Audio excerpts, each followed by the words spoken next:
I love it how people on the left try to excuse the riots and the destruction of property and the intimidation that took place over the last year. Did Derek Chauvin receive a fair trial in Minneapolis, for example? Regardless of whether or not you think he was innocent or guilty, the answer is definitely no. When jurors know that the Black Lives Matter activists and Antifa are going to burn down the city if they don't come down with the verdict that they desire, no, he did not receive a fair trial because it was intimidation. It was terrorism. Terrorism, the definition is the act of violence or threat of violence in order to achieve a political outcome.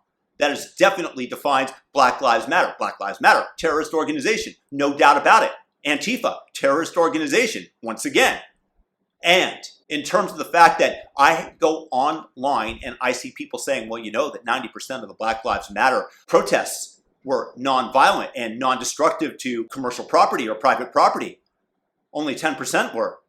Yeah, that's wonderful. That's fantastic. I'll tell you something else. World War I, also 90% peaceful. There were only 10% of the moments that bombs were flying, that bullets were being dodged or lodged into somebody's chest. Only 10% of the time did this occur. It was 90% peaceful. World War II, believe it or not, 92% peaceful. Only 8% were moments that people were dying or that property was being destroyed. You went through whole days in London where there wasn't a bomb dropped at some points in the war. That was pretty impressive. And when they were dropped, it was only for a few minutes at a time. And then you go to Vietnam, 95% peaceful. Do you know how much time soldiers were walking through the jungles of Vietnam without being fired upon or firing upon somebody else? 95%. That means that the Vietnam War was more peaceful than the protests and the riots of this summer. And my buddy had a neighbor who he was actively at war with and had good reason to dislike him. And in 10 years, you want to know something? He only burned down my neighbor's house 2 times. 2 times in 10 years. And my neighbor had the nerve to call him an evil arsonist. 2 times in 10 years, and that makes him an evil arsonist? And we should ascribe that definition to him? I swear to God, 2 times.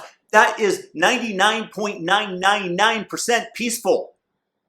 Y'all on the left need to check yourselves because you are trying to excuse behavior that is inexcusable in any form. You cannot go ahead and burn down multiple cities and then claim the fact that because there were more and more protests that it was 90% plus peaceful. F you. Y'all are lying. Y'all are misframing things. And nobody should stand for it. So call that out. Or else my neighbor should retract and be sued for slander for calling my buddy who burned down his house 2 times only in 10 years as an evil arsonist. I won't stand for that either. They were mostly peaceful protests. Peace out. Thumb up this video. Thumb it up. Thumb it up because y'all know I'm right. And subscribe. Hit the all notifications bell. Peace out.